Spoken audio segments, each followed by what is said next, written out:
right, welcome, blockheads. It is March 13th, 2024. It is 9:30 a.m. East Coast of the United States. This is episode 71 of Business on the Block, Fake News, AI, and Blockchain. Today, we're going to unravel the chaos of AI-generated news stories and the dispute over how to best solve this. We'll also update you on the coming battle between traditional finance and DeFi blockchains. So this podcast today, anyway, will be the intersection of technology, media, and ethics.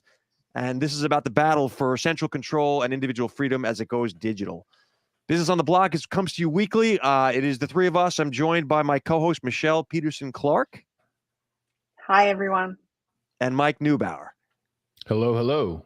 The purpose of this podcast, and I'm Marc Angelos, by the way. The purpose of this podcast, we're supposed to bring to you insight on the digital media revolution, how blockchain, AI, and the developing technologies in the digital space can be used in everyday business. This is intended to be an intentional business conversation without the get-rich-quick stuff. All right. So before we jump into the stories, my lovely co-host would like to say a quick word about a rebrand that's happening that we wanted to make you guys aware of. Thank you. So as I predicted last week, does that mean I get a tick for one for a prediction that came true? As I predicted last week, on Friday, on International Women's Day, I announced that I was abdicating my throne as the content marketing queen. And I have lent into my Instagram handle that I've had for many, many years called Excellence Takes Courage. And basically what I'm going to do is help women over 40, mostly those that have children, lead a better, more fulfilled, more happy, more productive lives. So things like if they want to study or if they want to, change their, do some personal development, or if they want to start a business.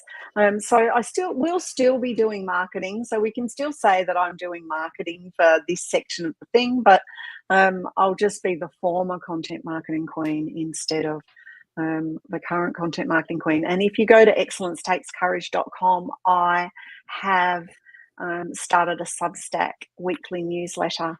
And so at the moment you go there, I'm still building the website. So I did Ready, Fire, Aim. Wasn't 100% finished, but I aimed to launch on International Women's Day on Friday, and I did. So congratulations. That's where I am. Thanks. We back you as a member of the show, as always, as a friend. And as long as you don't abdicate your tinfoil crown for the conspiracy corner, we're cool. I'm going to take us into story number one. First story, proliferating news sites spew AI-generated fake stories. This is coming off Yahoo. So basically, AI-powered news outlets have cropped up now. They're fueling an explosion of what they call, quote, false narratives. And hundreds of websites are churning out tech-enabled fiction that's masquerading as news daily. Separate from this is a story we'll attach coming to us from payments.com. Adobe Microsoft lead coalition to source the origin of AI content. So this is another story separate from this, saying that there basically is a coalition of large tech powerhouses like Facebook, Amazon, Microsoft, coming up with ways to detect synthetic media. And then finally, the third piece that we will pair with that is story out of Reuters. Elon Musk makes XAI open source. And the reason we're connecting this is because Musk has posted he's going to give the public free access to experiment with the code behind the technology of his AI. So these are competing ways of, if you will, regulating fake news.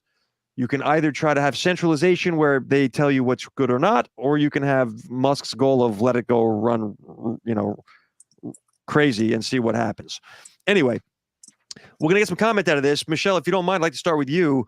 Fake news, AI, and blockchain, we've discussed this previous, but right now it's becoming a central theme in the mainstream media. What do you think? What should we be doing, and what should people know? So I think, when we first started talking about AI, when ChatGPT launched, people were, the emphasis was on, oh no, I'm going to lose my job. it's going to be able to write content and do things, and this is bad for employment and industry, and our contractors who write for a living, or make digital pictures for a living, or are graphic designers, that everyone's going to lose their job. And there was that really big fear factor in the beginning.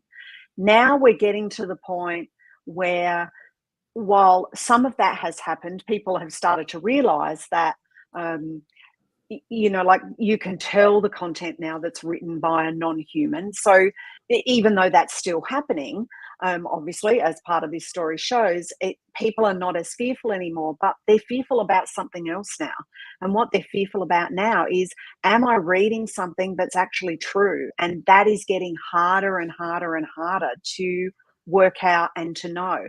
And the problem we've got, and this article shows for us, is that even if things ultimately get taken down or called out as being false, when you've been shared 10 million, 20 million, 80 million times, there's a big problem, because it's out there and it's out there to stay. And there'll be a number of people who will never look at the stuff that tells them it isn't true. They'll read it, they'll think it's true, and that will be their opinion, and that will be it.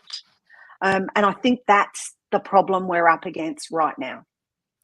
Mike, what do you think? Is this something that is this being blown out of proportion, first of all, or do you think this is something that we need? No. This is not being blown out of proportion. This is a ticking time bomb waiting to go off. In a digital sense, which can ultimately lead to real world consequences. And we're seeing that with, a lot of the things that Michelle had described. The problem, I guess, with a lot of this content, it's designed to reflect on user behavior. Our user behavior in today's day and age is very lazy, right? You read headlines, you read a couple sentences in a paragraph, and you think you know what's going on. The other side of this is the journalism component has morphed into an opinion piece than it has actual news. So we are now leveraging the ability of what's real or what's not real. There's still a very much of a human error element in real content. So the blame can't all be put on AI generated content and what's out there. The problem is now you have this mix of everything. And we still have the user behavior of being lazy and reading headlines and thinking that we know everything. But ultimately, this is going to lead to catastrophic consequences. There's a few documented initiatives of what was going on in the Cold War about he said, she said moments. There's movies that have been generated where, people are given false information that ultimately could have led to a catastrophic world war or atomic bomb that's dropped. These are real things that could potentially go down, assuming, of course, that, this information circulating, regardless on how many times it gets shared, if it has the attention of people, and that is all of a sudden the way that, let's just call it governing bodies or global enterprises conduct their actions, there's going to be consequences that we will not be able to come back from. So where does all this end up? This is something that needs to have a validation and a verification process. This, linking all these stories together, where does it get sourced from? What is the new IP address that we're talking about when it comes to open source AI or any AI generated content?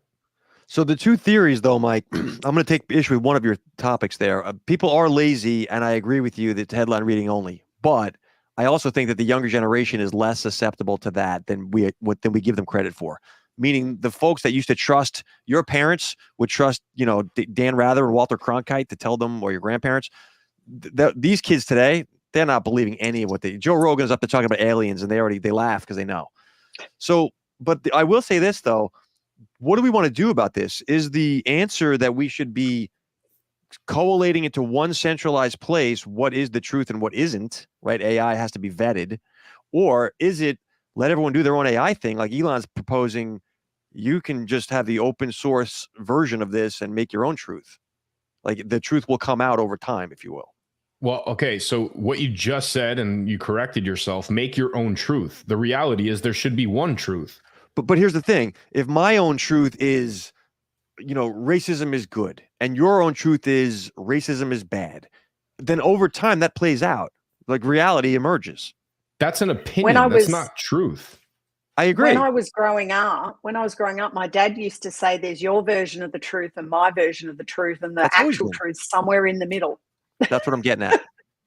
Well, but you never get to that middle truth, and then there's the truth, right? But you never get to that middle truth if you don't. But how do you know what that truth necessarily is? Because everybody comes at the truth from their lens. So it's a when your lens you're right.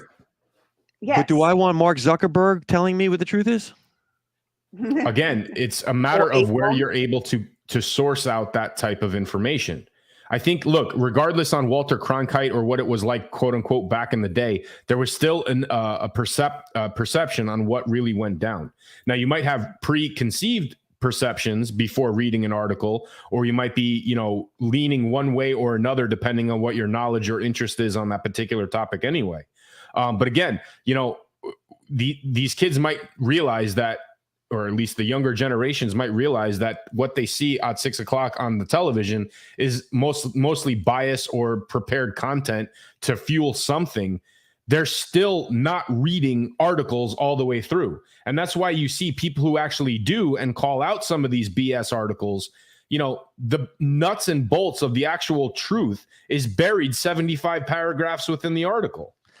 You say 6 o'clock news, Mike, but I'm talking the 6-second clip on TikTok. Like there's no. Yeah, I would argue news. that they're never watching the 6 o'clock news, and if it's not on YouTube or Twitch or TikTok, then they don't necessarily know about it. So I want to give a little more. They do. I'm just saying that they don't trust it. Here's a little more context for the audience. The story out of Payments discusses how Adobe, Microsoft are putting together a coalition to source the origin of AI content. They want to be able to prove to you that content was legit or not. So the companies behind this coalition, the first one is Google, Facebook, Amazon, Microsoft, and IBM. There is a separate, completely different coalition, the Coalition for Content Provenance and Authenticity. That's run by Adobe, Microsoft, and Google also. So my point is that the American big tech scene is building the verification tools for what truth is in news. Is that concerning? Absolutely. 100%. This is the new version of I guess what do they call it? The fact checkers that social media hired back in 20. Yeah. So this is straight out of 1984, right? So you slap another label on it to verify the crap that you're swinging anyway, and people are expected to buy into it. Look, as more and more of these things surface, and again, as more of these AI deep fake stories, which again could have real world implications, start to come about and prove our prediction from earlier or from late last year on how this is all going to play out, we're going to start to see a shift in the monetization effort from data collection to where the source of a lot of this AI generated content is coming from. Because if you can tap into that source, you could tap into the language model that it learned from while generating that source. And if that holds the ability to provide either A, more accurate information, or B, more information that people are susceptible to digesting and engaging with, that's going to be the new data, the data mining that these companies are going to go after. So define that, Mike. You're saying they're going to data mine. How do I make money if I'm not selling? It's not from the sale of data anymore. How is it? So if I'm generating content that's getting shared 80 million times, right? And the source of that content is all AI generated, then tapping into that source where I'm generating that AI is a learned language model based around the way that I crafted that content. If companies can source that information and tap into that, I guess, foundational piece on the AI side, now they can replicate that type of content, or at least control the type of content that I'm able to pump out to those same users. Which takes us to the Elon Musk story out of Reuters. Well, hang on. Michelle must have some valid points. I'm not changing the topic. It's the same topic. I'm just saying it's the other argument. Go ahead, Michelle. I was actually going to bring up, which I'd be surprised if you haven't seen that. So on Mother's Day, the Prince and Princess of Wales released a photograph of the Princess of Wales with the three children, supposedly taken by the Prince of Wales during this year. They didn't actually give more of a date than 2024. And at Adelaide Cottage, where they live in Windsor. And not unusual for them on particular days, Mother's Day and birthdays and all of that stuff, to release photographs. So that's pretty, and they're a trusted agency in terms of, if Buckingham Palace or Kensington Palace release a photo or information, then everyone at the first basis believes it to be true. Subsequently, as the Twitter sphere, does, they manipulated and looked at and assessed this particular photo and worked out that there were some inconsistencies with it. And after about 24 hours, the Princess of Wales came out and said that she had actually put it into Adobe and done some changing of the image. But the news agencies, Reuters and AP and that, killed the photograph. Now, apparently a kill claim for a photo is a very big thing in journalism. Essentially that means you shouldn't use the photo anymore, and people should remove it from their websites and all of that kind of stuff, because they believe that it was not a true image that was shared.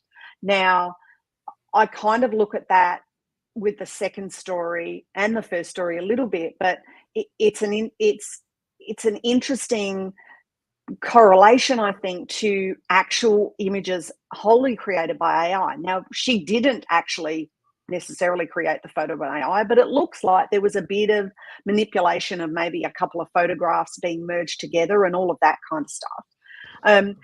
But what it means, though, is that now they're kind of on the, well, we need to double check everything they send list, and they're not trusted as much anymore. And for them, from a brand perspective, been a terrible few days for them.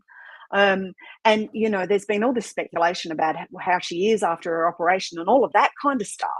And so this photograph was supposed to actually quell some of that stuff, when in actual fact, I think it's been shared like 80, 70, 80 million times, this image.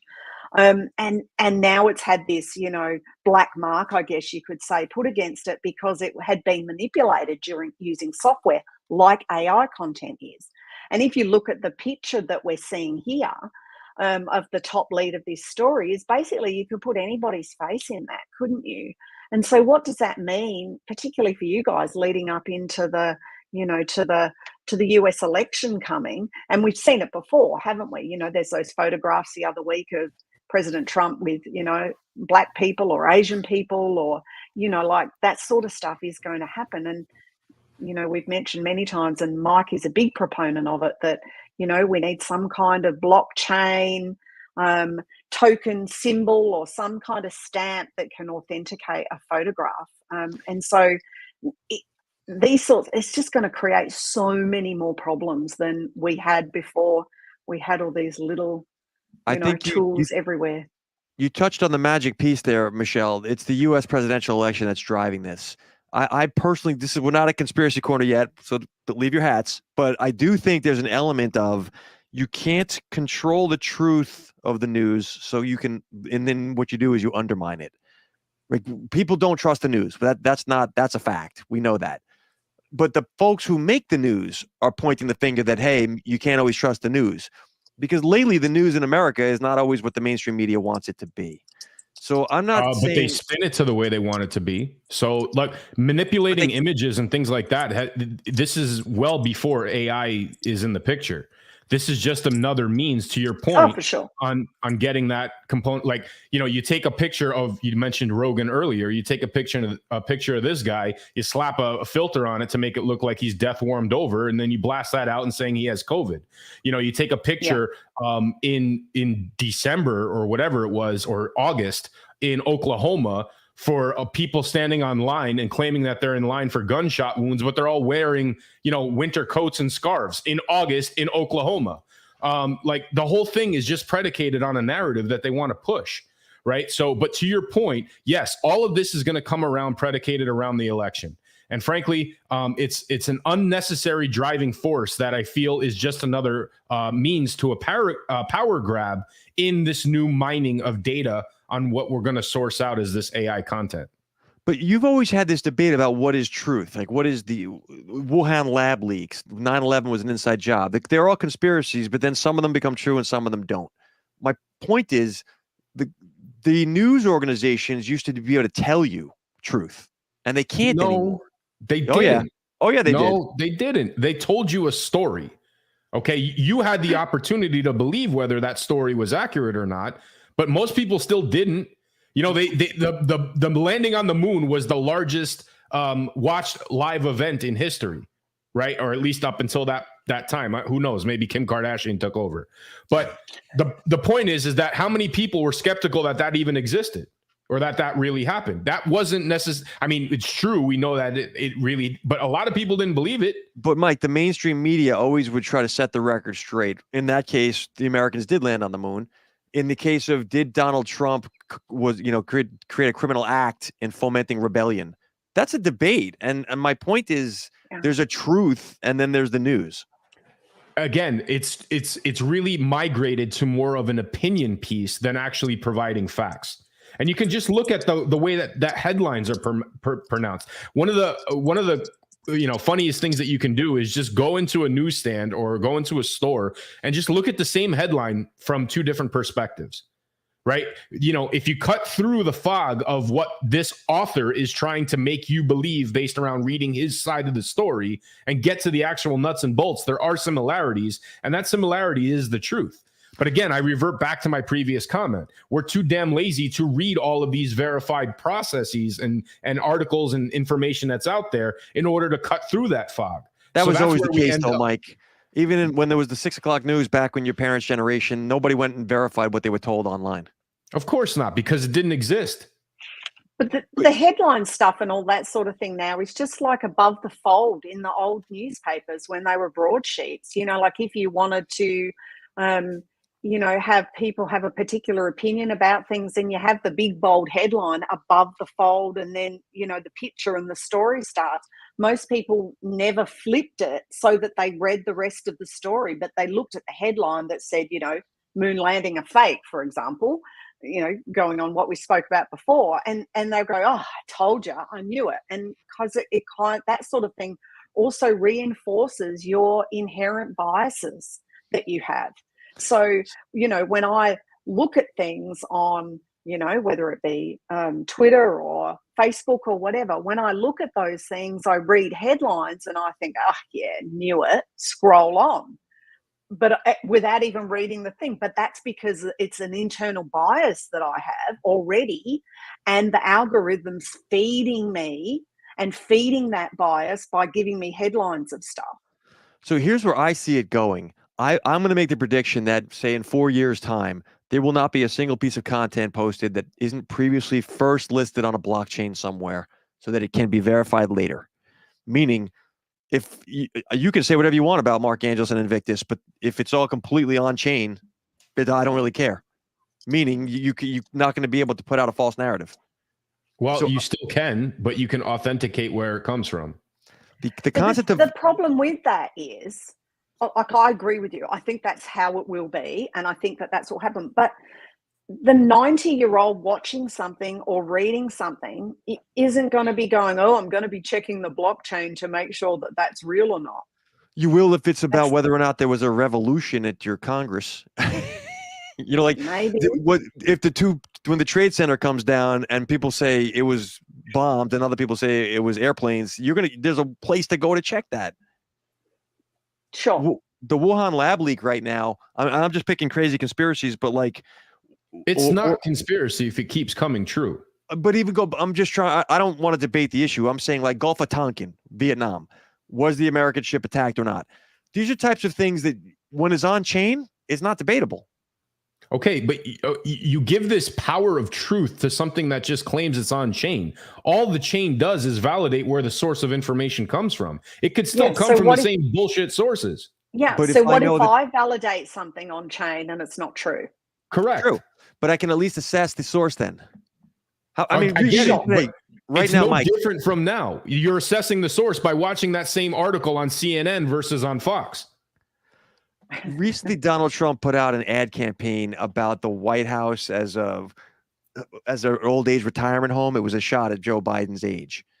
And it comes from the Donald Trump campaign. Okay, now that I know that, I can clearly see the bias. I understand.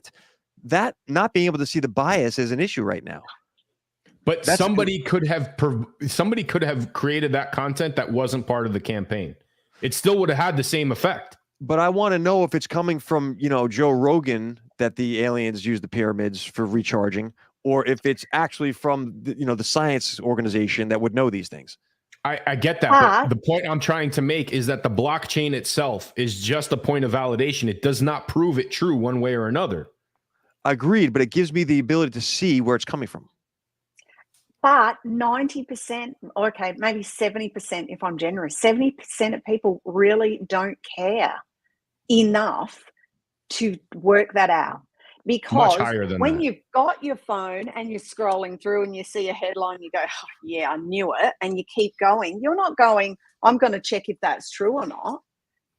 Do you know what I mean? Like, I just don't think the general people aren't going to do that. So there needs to be some, or there should be, probably needs is probably not the right word, but ultimately I think there's going to have to be something that in that instant tells us that it's validated or not. And I don't know what that is, and I don't know when that comes. I think the severity of the issue will determine that, Michelle. So, for example, if the Princess of Wales had a little tummy tuck done or there's some plastic surgery and there's a debate around that, is one thing. Whether she's been, abducted by aliens is a totally different, very different. So I want to know. Either way, both of those pieces of content can be placed on chain. Right. But at least I know the bias that I'm getting my news from. Right now, I don't. Where do memes come from? We all can think of the memes online. No one knows. They just show up. People create them, and some of them go viral. Most of them don't. People. Clever, funny people. If it's being created by the Donald Trump ad campaign or it's created by some 12-year-old, in middle school, I want to know. Why? What difference does it make? If it gets you a chuckle, what's the Because in the case of memes, it's about comedy, but in the case of actual, news, I need to know the source, and that's becoming obfuscated. Okay, so again, I'm going to keep pounding on this until I understand exactly what your point is on it, because again, if Fox News puts out an article, I'm assuming that source is Fox News, right? If I go to the blockchain and it says, hey, Fox News put out the article, it's providing me the same bit of content. Now, is Fox News going to disclose their sourcing in an on-chain manner for me to verify? And am I going to go down a rabbit hole on every single news segment that I see out there? No, they're not going to disclose their sources. It's just another piece of validating where that information comes from. We're talking about news right now. Where the blockchain comes in for validation purposes is mostly going to be used in AI content. And I think that is what bridge we need to start building in order to reduce the gap between this AI generated content, which you and I can create right now, versus what information is actual and actually out there. So if I create an AI piece that has, Joe Biden shaking hands with, an alien, and I put it out there and it goes nuts and everybody's like, I told you so. The conspiracy, Joe Rogan's trying to book Biden to see what the experience. The bottom line is people can source me back using an on-chain initiative and see where that content was generated from. So I'll tell you a 10-second story and it'll make my point. Years ago, I had an article published in Bloomberg from when I was in Wall Street. I never sent it to Bloomberg. That article was lifted from Bloomberg from another trade publication that will remain nameless that took it from my LinkedIn without telling me. My point is that whole chain of ownership, I know because I wrote the article, but if it was something serious, like whether there was a revolution in American Congress and people don't know where the news source came from, now it spreads. Now you have the issue of, what is it they say, that rumor makes it around the world before truth gets its shoes on, something like that. Yeah. You can, and I think though too, I mean, that happens now anyway. I'm in some writing groups and some blogging groups and stuff like that, and people complain all the time about how new bloggers have come on and they've totally stolen their entire stories and reproduced them on their blogs on their own, and that's not using AI tools or anything like that at all. Forever. Yes. This is forever. nothing new. Yeah. But now we have a technology solution. Look at any article that's out there. Every single article that's out there posted on a particular page is sourced from somewhere else.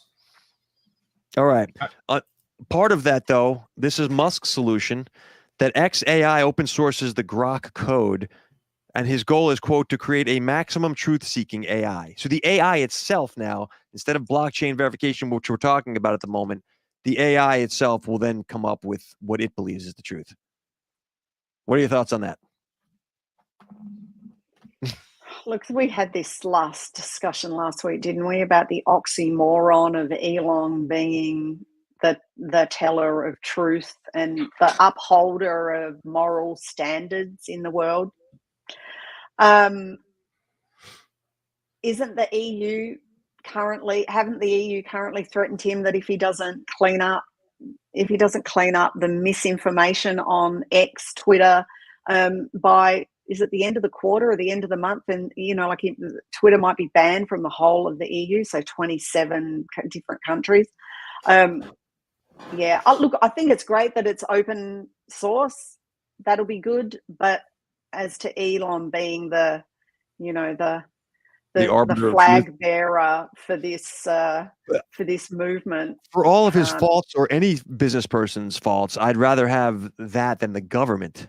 Any government, EU, US, doesn't matter. Tell us, at some point, the CCP, like, this is what the news is. There were books written about this. So I get nervous. I'd rather have truth in the hands of myself. I will decide, even though I only have an 8-second attention span, and I may think, and I may make crazy determinations. Right? TikTok is getting banned potentially in America, by the way, because partly the news things. And again, I do believe this connects back to the U.S. presidential election, the timing of this all. But that's been going on for years now, threatening. Threat of that. It's now finally getting traction because something's going to happen in November. Anyway, I think it's interesting. I think this debate, this is the free speech thing that we've seen in traditional media playing out digitally, is my opinion. It's kind of what I wrote in the intro. And I feel like people need to be aware that truth, at some point, you either have to verify it, the source on chain, or have your own LLM that's going to help you decide truth. My opinion. What do you guys think? Am I crazy? No. But again, when is truth subjective? Yes. Yes. Okay. So then if that's the case, can you train something to create the truth as you see it in your world? Yes, I can give it my own bias. Okay, so then what's the difference? I mean, if you've ever done any reading around accident investigation where there are 5 witnesses to something that happened, it's great, and the police individually interview each of those 5 people, none of the stories of those people are always identical. So sure, they go, oh, the person was running and the car was going too fast and they hit them. But then it would be, no, the person stopped. Someone will say the person stopped. And then someone will say, oh, so-and-so on the pavement tripped them. Someone's, so even though they've all witnessed the exact same event, they've done studies on this. Truth-telling, retelling of it is never, ever identical or the same. Correct. And there's also... Okay, now are we sure we're not in our conspiracy corner yet? Let's go that way.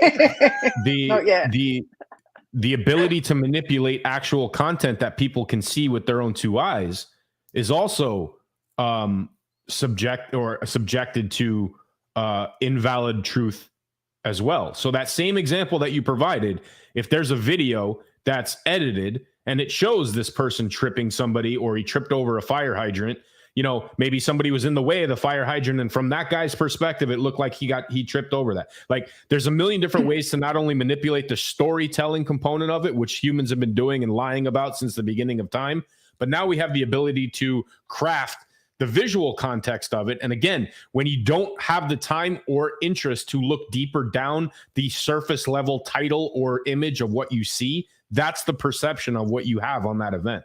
Yeah. And I think that that's the problem here, isn't it? The problem with what we're going through now, what we will go through leading up to the election for you guys and afterwards with AI and all of this stuff, is that people have to want to understand if it's truthful or not. And I think that the don't give a you know what meter of a lot of people is pretty low these days. That's the same as it's And always been. I I agree think with it's you, even Michelle. worse now than it used to be. I think when the issue is important enough, people will care, and otherwise they just don't have the bandwidth. They've got real life going on. Some people will care. Yeah. Well, right. People won't like care us, only that we because read all the stuff and whatever, we care. But I can tell you, like my parents or, you know, other people that I know, even other like other parents of our generation, half of them are just too busy trying to get through every day of their own lives to bother about this stuff. There's a lot of people in a 100%, lot of but stress right now. And why is that? And then when they start asking the question of why, that's when the interest level on some of these other topics come about. Why am I paying $8 for a carton of eggs now? You know, like why is gas at $4 a gallon? Like, you know, the Federal Reserve. These whatever the answer is, this peaks that interest level. While I agree with you, you know, your world is within the four walls of your house. And if you keep that in order, then the world around you is a much better place. Right. And, you know, if everybody had that same mentality, you know, everybody would be focused on, you know, perfecting their own little world. The world would ultimately become a little bit better. But we, you know, there's also the source of having a phone in your face 18 hours a day with whatever content you're being, you know, thrown at you, you know, and you can't escape it, whether it's cultural, whether it's news related, whether it's sports. There's always going to be some sense of indication, meme, pun, something thrown out there that has an impact on you trying to understand what is real, what's not, and then sourcing out some of that other information. I think that this comes full circle eventually to the blockchain conversation for sourcing. I know it doesn't determine truth, but it does help you understand bias. And I also think that these two competing ways, there's a lot more that's going to happen before this plays out. The election is forcing the issue, but this is more complex than just a few months and this is fixed. So we got to get used to this. Sure. I'm going to take us to story number 2, if that's all right with you guys. Did the blockchain Really story 2? Oh, story 3? Did we do 3 stories in that thing? I've already posted all of them. That's the whole AI thing. In the blockchain side of the world, Goldman Sachs and others test Wall Street blockchain network. So for those who are not following this, traditional finance, investment banking, Wall Street has been building a blockchain so that they can trade financial instruments on chain. Right now, they don't, obviously. It's all done through centralized stock exchanges. Goldman Sachs, BNY Mellon, and Cboe Global, which is the Chicago Board of Options, has tested a blockchain-based communication called Canton Network. We've discussed this previous. This involves multiple firms and banks. Canton is an, quote, interoperable blockchain network designed for institutional assets, end quote. It launched last May, and for those who aren't from the Wall Street world, the way Wall Street works right now, you buy and sell things, and there's a central clearinghouse that matches this all up at the end of the day. The government runs it, the American government for the most part in this country. And so they have that on a global scale as well for international settlements for banking, the Bank of International Settlements. And the concept is blockchain is so much more efficient and effective as a business tool, but Wall Street doesn't control the decentralized finance thing. So they're building a centralized blockchain for trading of all financial assets eventually is the goal. Canton was designed by Microsoft. And so right now, the big institutional players are testing it. Thoughts on this one? Mike, we'll start with you, Mr. Blockchain. Is this good, bad? Do you think this is something that is are they just trying to glom, or is this something that we should be paying attention to? I mean, we should definitely be paying attention to anything that they try to sink their teeth into on chain related activities, especially if it requires any sort of modicum of control that they can get their hands on. I'm smelling conspiracy corner here. Grimy little thing. Sorry, I couldn't. I didn't expect. I thought we had this really funny thing. I thought, what am I going to do if I don't wear my crown? And so what about this? Does that look good? Are you cooking soup? It was a rice cooker. Going into World War I don't know. Mike's going over the wall, guys. So I lost my train of thought, but anything they sink their teeth into, you said. Sorry, that's what triggered this whole thing. Anything they can sink their teeth into for control. Now, one of the things that I think is interesting that is not part of this, but it kind of links up to everything we talked about today. The analysis of where all of these transactions go is going to be an AI generated piece, right? The AI is going to be able to, do that reconciliation at the end of every day. It's going to be able to do it in very fast time. And it's also going to be able to validate those transactions that are embedded here on this chain. Now, what does that do for the regulatory commission and the government? I hope it dissolves it. No. They're going to control it, and then they have full visibility into what's gotten traded, what gets taxed, who owns what. Well, again, you don't need all the people to police that if you have these AI sources that are doing that job for you. It's not about employment. It's about who has the insight into visibility into the information. Well, meaning again, the government would then. So right now, the way you buy and sell stuff, you buy and sell, and then the centralized authority, which is the exchange, has to report that to the government, and there's a whole big chain of command there. Blockchain would allow them to just be instantaneous control. And AI could be built to monitor that chain, is my point. Right. Yes. Which eliminates who from the equation? Well, the exchanges, for sure. Well, the security of those exchanges. Yeah, I mean, you're talking about all the entire infrastructure of Wall Street would be overturned as all assets. I disagree. I think that the Wall Street can easily continue utilizing this new technology. Oh, it'll continue. It's it just the won't be governing body that will change. I agree with that. The distinction I want to draw and why I feel this is a conspiracy corner topic is centralized blockchain for trading securities duplicates what's already working just fine in the decentralized world for 15 years, by the way. Correct. Except that it will add more onboarding initiatives, which means more people will be able to trade on those platforms, which benefits who? Well, Wall Street. Well, it benefits everybody that's trading there now. I agree with you. So you're talking about the efficiency play. I'm talking about the control aspect. Okay. Again, assuming that blockchain still runs its course and that control is just not part of the equation. You can play in the sandbox, but doesn't mean you own it. And again, if these guys want to create these fictitious things like these futures and, all these things that we've discussed here before, and try to maintain control that way, go ahead. But you're dealing in a different playground right now. So I forgot the news story, but Charles Hoskinson Cardano recently made a comment around how blockchain is evolving in a way that centralized control is creeping in. He doesn't like it. And so I feel like We've been talking about that for 6 months, 12 months. Wall Street clearly wants to get their mitts on this because there's money that they're not capturing in the DeFi world. And that's what I think this is. You can slap a new label on it, call it DeFi, but you're still controlling it, right? So take this example as proof of that. They're going to build something, quote unquote, on chain. On chain has a decentralized element and feel to it. But if they build the blockchain themselves, guess what they control? That's not DeFi, though, Mike. I agree with you. I sound like I'm arguing, but I'm not. We agree. The decentralized aspect goes away once it becomes centralized. And Wall Street is nothing but centralization. But again, it's only limited to what they can control. In this case, their own chain. But if you're forcing everything onto that chain, like if the Canton Network is the only place to buy and sell stocks. But it doesn't have to be, is the point. But it will be if it's run by the guys that make the money from doing it.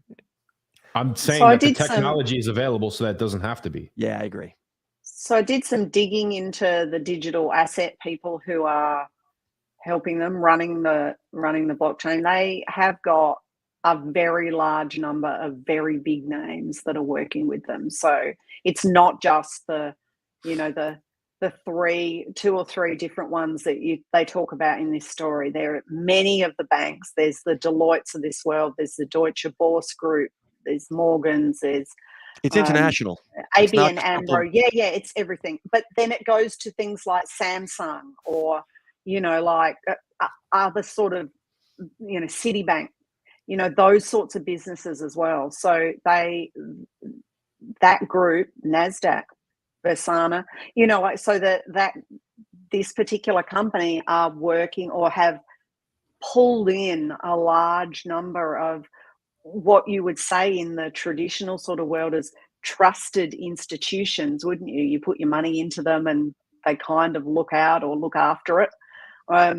So, from that point of view, it's something to take seriously because, like we've been talking a long time, haven't we, about how, in the early days when, are such and such going to get their own blockchain, or what are they doing with this, etc. And we've talked about various different businesses over the past 70 episodes, but for all of them to go all in with one particular company helping them with the blockchain stuff, like it is about control, and it will be about them pooling and centralizing all of that financial stuff to this one area, which then, as Mike, I'm sure will argue, means it's not decentralized anymore, because it'll all be revolving around that one blockchain that they've created and that they control.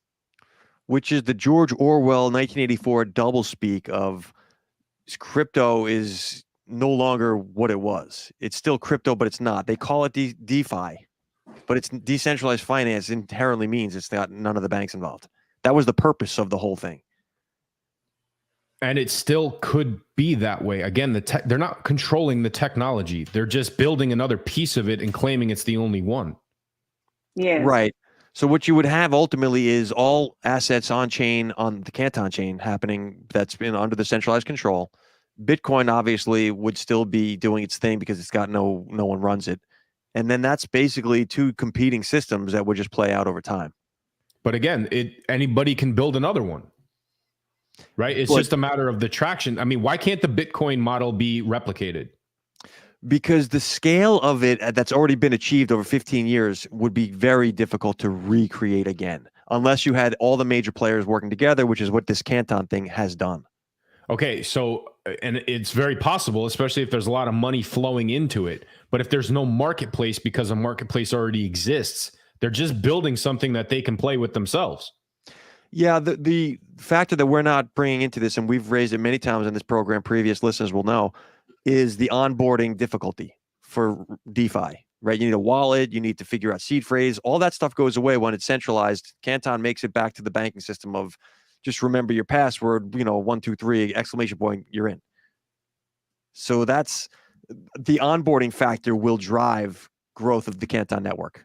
But it will also grow the other side of this as well. And again, if this leads to that digital hardware implementation of a wallet being incorporated in your smartphone the next time you go buy one, or in your laptop the next one that you end up buying or upgrading with, that doesn't necessarily help their cause. It helps everybody's cause as part of the technology. It helps Bolt Plus's cause because now people can interact with that chain. I agree. The phone I buy from Apple that comes preloaded with the wallet that you're describing in the future is going to have the Canton network embedded. Yeah. Maybe. That's what I think too.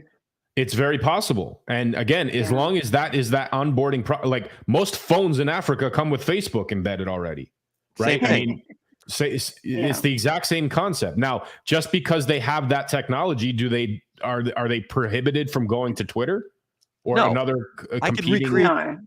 I can recreate the wheel if I'm tech savvy. If I'm you, Mike, I might want to go and then reload my phone with the proper wallet that I really think it should have a Ledger, Trezor, or whatever. But it's about information, right? Yep. It's about the access and content on how the technology works. Right now, that's minuscule as part of the mass population is concerned.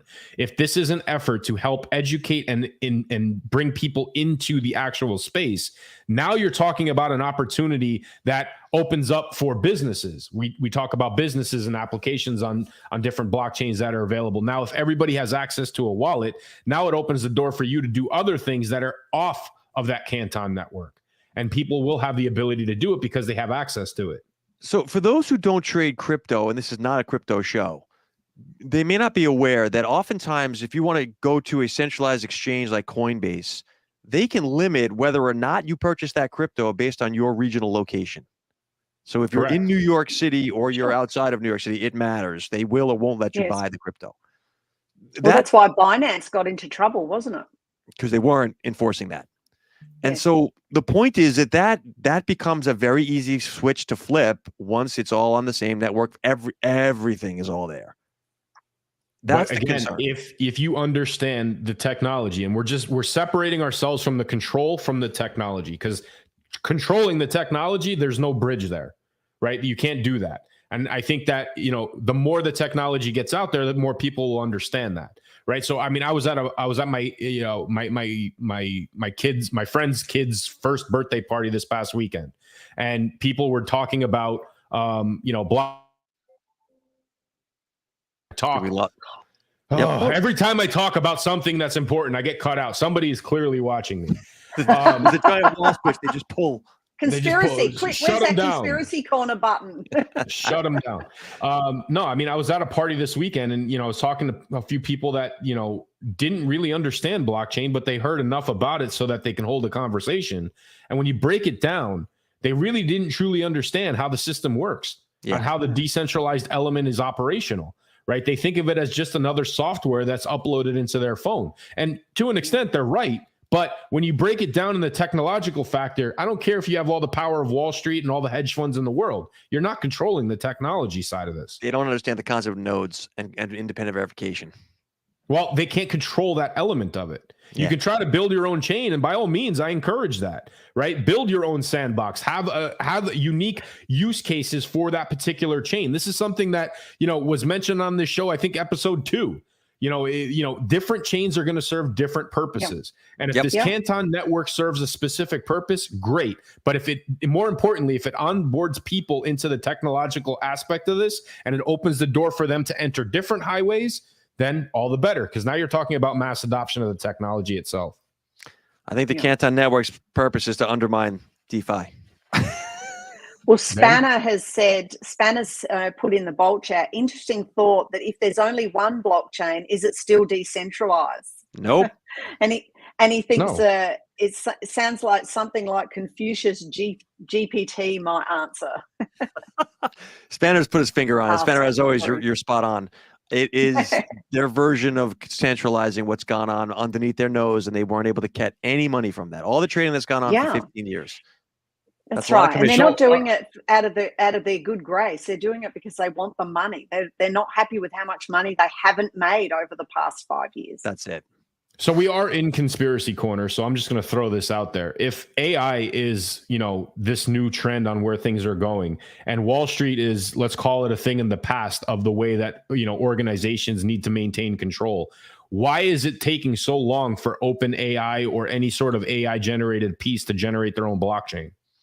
OpenAI is an appendage of Microsoft, which is an appendage of big tech, which is an appendage of the U.S. control of finance. Again, if you want to talk about blockchain, this is the seeds that we plant here on a show like this, and sort of watch blossom over time. Are they behind the curve on a lot of those types of initiatives because of what on-chain control factors they can build with their own on-chain activity? Data or getting the source of those open AI, like everything we talked about at the beginning of the show, becomes a solution. But if they control that chain. But Mike, just because the tech can do it, this gets to intent. What is the purpose that they're trying to work towards? Money. Again, if this new source of AI, and this is my, conspiracy prediction from this show, like this is how I'm going to wrap up everything that we discussed here today. The new currency in data mining is going to be the source of OpenAI and AI generated content. And if that has a monetary value to it, there's a benefit to control where that source is generated from. And there's an on-chain initiative that can help make that happen.